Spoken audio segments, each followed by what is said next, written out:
Cette histoire va culminer en 1950, au mois de septembre, par l'action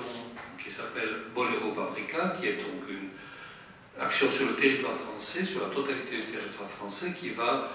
arrêter pratiquement en 24 heures plus de 300 républicains, en majorité espagnols, mais il y a des Tchèques, des Roumains, des Hongrois, enfin, des gens qui sont restés encore au lendemain de la guerre ici, et qui sont engagés dans une lutte anticapitaliste ou dans une lutte souvent tout simplement progressiste. Les médecins de l'hôpital seront tous arrêtés du jour au lendemain, pas les infirmières, les médecins seront tous arrêtés,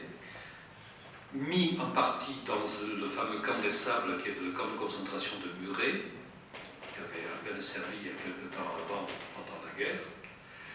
et un certain nombre d'entre eux vont être directement expulsables. Certains vont trouver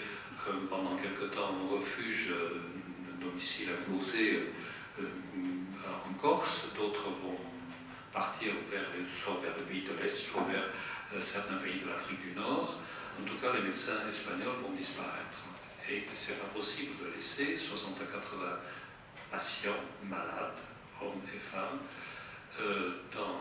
l'hôpital sans surveillance médicale. Et c'est à ce moment-là qu'autour du professeur Ducoing,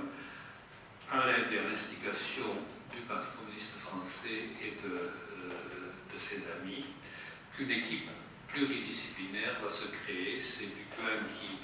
demande à tous ses amis qu'il connaissait, parce que Ducoing avait été aussi résistant, et donc il avait connu pendant la guerre, bien entendu, ceux qui ont été du côté de l'opposition anti-nazie et bien sûr de l'opposition anti-franquiste.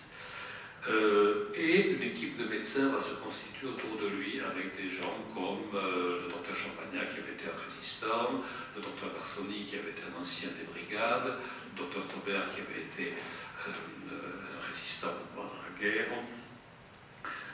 mais d'autres médecins qui sont amis de